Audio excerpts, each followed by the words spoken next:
Hey, it's Rosemary here. How you doing now? Today I got a message asking me how I help people. My first reaction to this question is usually, for goodness sake, go look. It's not like I hide what I do. It's everywhere if you care to actually look.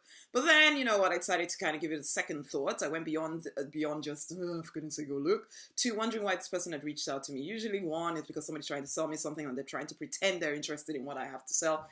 That generally makes it definite that I will not be buying from you. Two, it could be that, you're trying to offer yourself up as some kind of potential intimate partner. Never gonna happen.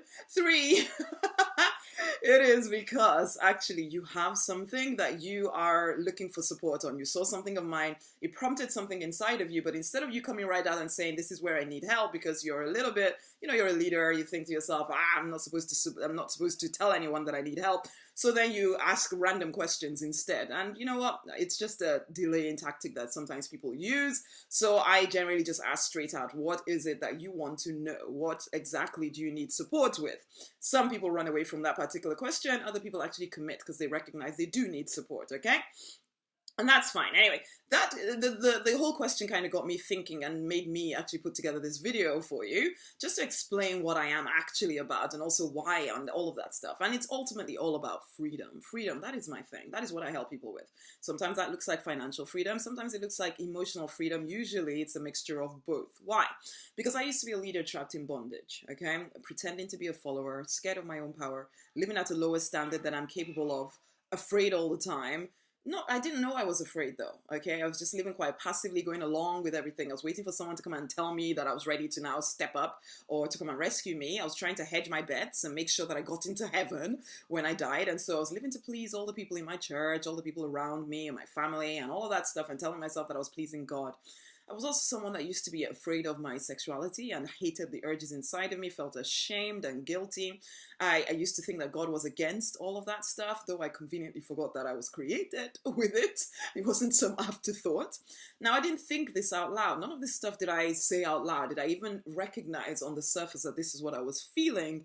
It just made me ashamed of my person, of who I was, made me hold back from going full out after every single thing that I desired. I didn't love me, okay? I'd been taught that there was something wrong with me inherently. I was born in sin and all of that nonsense battered into my brain.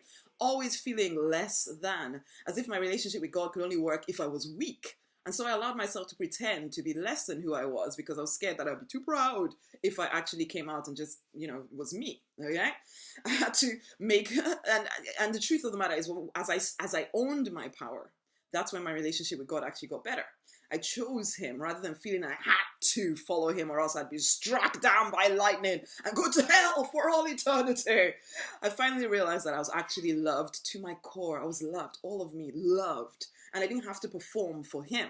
And that all of the performance had actually been for all the people around me, to make them think that I belonged in their little cliques. It was the only place that I felt like I could maybe be at home. So I went along with it for a while until I couldn't do it any longer.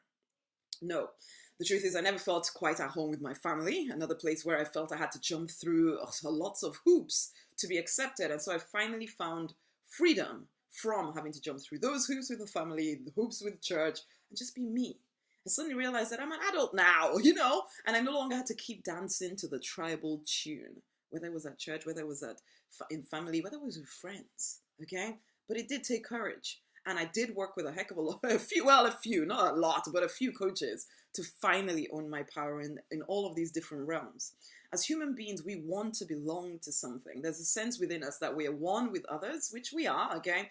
But then it can be abused, or more to the point, we let ourselves be abused because we desperately want to be loved. And so at times we give up self-love to get external love, and it never ends all that well. And that's not freedom, okay? Or maybe I should say, that is unfortunately the norm, okay? Freedom may be your birthright, but it comes at a price, okay? And so we can see from our planet that it doesn't end up well because people's energies are so caught up in trying to appease the people around them that they're not doing the work that they're here to do. And our planet does suffer as a result. I know that seems like a big stretch. It's like what a youth might think as little old me, I don't affect the planet, but you do affect the planet, okay? Because I see you, leader, you're jumping through unnecessary hoops. You're trying to appease people who are also trying to appease other people.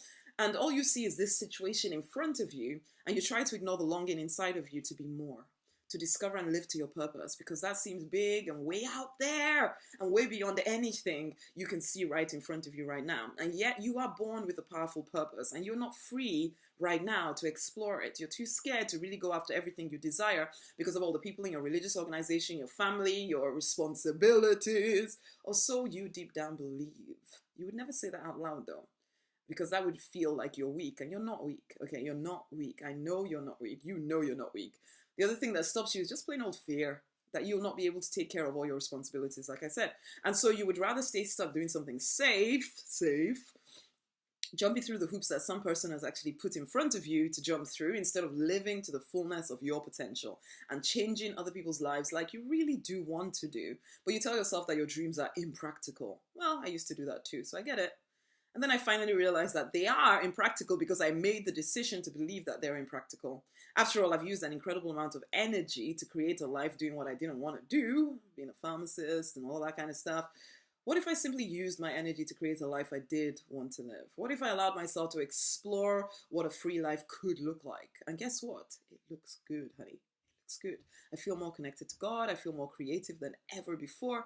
I more than replaced my pharmacist income in 2 different businesses, but just by choosing to finally realize that I could. Financial freedom is incredibly important to me, as whatever the holier than thou would say. How can you impact more of the world if you're broke? Really. I don't have to do things with my family and friends that I used to feel I had to do, or else they would not love me and cast me out of the circle. I can say no without all the guilt and the angst, leaving my energy, therefore, available to pursue my calling. I am free. And that is what I help people with. Some clients make more money and expand their businesses. I must admit, I tend to only work with entrepreneurial types, whether they're in business or about to be in business. And having said that, some of my clients have gotten raises at work to the tune of over a quarter of their salaries, as they found the courage and freedom to realize that their limitation was in their head and they could just simply ask for what they wanted. So yes, I do make exceptions to the entrepreneur rule. You kind of just need to know that you have something about you, okay? Some clients have more and better sex because they no longer are bound in bondage to an old idea about their bodies and themselves. This in turn makes them more creative at work or business, therefore more money. Some clients learn to put boundaries in place with families, friends, and they stop feeling guilty about it. Guilt is a killer, man. This in turn allows them to be more creative and more able to up-level their income and life generally, leading to them being able to impact more people, which is what they want. Some clients take ownership of their vision and actually find a way to monetize it because they finally discover that they're free to do whatever they want to do with their life. Some clients leave horrid relationships because they realize that they're worth more than that, more than they believed that they were, that or what they had to settle for. They're free now, and their businesses do grow as a result as well. Some clients simply get unstuck and stop hiding and become more bolshy and brave and deliberate about creating life and business the way they want it. Some change their businesses to something more aligned to their purpose. Freedom is necessary. Freedom is powerful, and freedom has to be deliberately created. It may be your birthright, but most people sell it in exchange for being liked or for feeling safe, whatever that really means. And I help you break free of all of that nonsense. That is what I do. I can only help you if you're ready to be helped, of course. And that is why I'm everywhere doing something, so that when you know you want to be free, then I pop right into mind for you if I'm the right coach for you. There's so much more I can tell you about the work that I do, but methinks this has gone on long enough for now.